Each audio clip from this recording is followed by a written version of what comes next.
علی رسولہ الکریم اما بعد فاعوذ باللہ من الشیطان الرجیم بسم اللہ الرحمن الرحیم الصلاۃ والسلام علیک یا سیدی یا رسول اللہ وعلی آلک واصحابک یا حبیب اللہ۔ جلد جلد پڑھنے سے نماز کی روح چلی جاتی ہے۔ رکوع، سجود، قومہ اور جلسہ وغیرہ اطمینان سے ادا نہ کیے گئے تو کسی صورت میں خشوع و خضوع پیدا نہیں ہو سکتا، کیونکہ جلد بازی سے نماز کی روح چلی جاتی ہے۔ افسوس، فی زمانہ مسلمانوں کی بہت کم تعداد نماز پڑھتی ہے، اور جو پڑھتے ہیں ان میں سے بھی بعض لوگ جلد بازی کی وجہ سے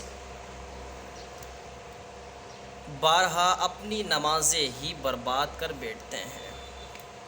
جلد بازی میں غلط نماز پڑھنے والے کو نماز کا چور قرار دیا گیا۔ اللہ پاک کے آخری نبی صلی اللہ علیہ وسلم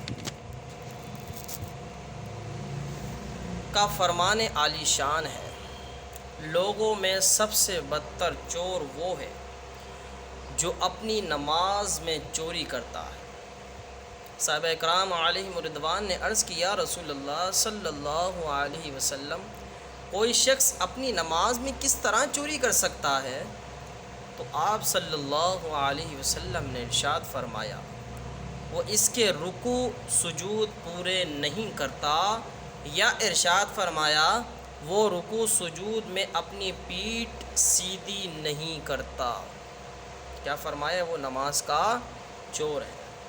حضرت مفتی احمد یار خان رحمۃ اللہ علیہ اس حدیث پاک کے تحت فرماتے ہیں، معلوم ہوا کہ مال کے چور سے نماز کا چور بدتر ہے، کیونکہ مال کا چور اگر سزا بھی پاتا ہے تو چوری کے مال سے کچھ نہ کچھ نفع بھی اٹھا لیتا ہے، مگر نماز کا چور سزا پوری پائے گا، اس کے لیے نفع کی کوئی صورت نہیں ہے۔ مال کا چور بندے کا حق مارتا ہے، جبکہ نماز کا چور اللہ پاک کا حق مارتا ہے۔ اللہ اکبر۔ یہ حالت ان کی ہے، یہ حالت ان کی ہے جو نماز کو ناقص پڑھتے ہیں۔ اس سے وہ لوگ درس سے عبرت حاصل کریں جو سرے سے نماز پڑھتے ہی نہیں۔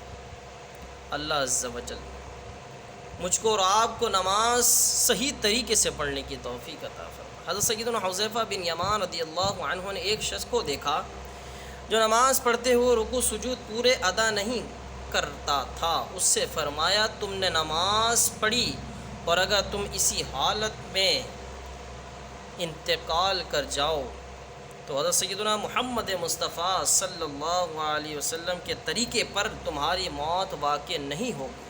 اللہ۔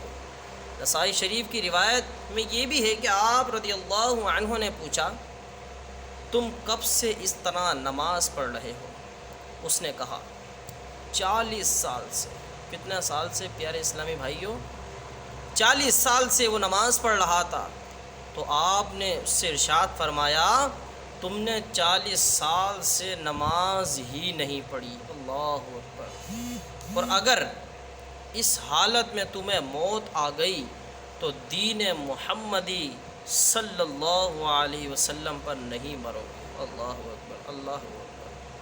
تو پیارے محترم بھائی جو مجھے دیکھ رہے ہیں، ہمیں ذرا سوچنا چاہیے کہ 40 سال سے وہ بزرگ نماز پڑھ رہے تھے، تو آپ نے کیا فرمایا کہ محمد مصطفیٰ صلی اللہ علیہ وسلم پر، ان کے دین پر نہیں مرو گے۔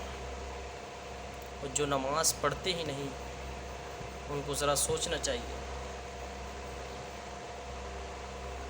ہمیں کیا ہو گیا۔ میٹھے پیارے محترم بھائیوں، 40 سال سے نماز پڑھ رہے تھے، تو کس طریقے سے نماز پڑھ رہے تھے؟ جو سرے سے نماز پڑھتے نہیں، ان کے لیے کیا وعید ہوگی؟ ذرا سوچیے۔ اللہ عز و جل کی بارگاہ میں دعا ہے مجھ کو اور آپ کو پکا سچا نمازی بنائے۔ آمین آمین بجاہ النبی الامین صلی اللہ علیہ وسلم۔ پیارے اسلامی بھائیوں، نماز کی پابندی فرمائیے، ایسا نہ ہو کہ ہماری نماز پڑھا دی جائے۔ اللہ عز و جل عمل کرنے کی توفیق عطا فرمائے۔ وآخر دعوانا الحمدللہ رب العالمین۔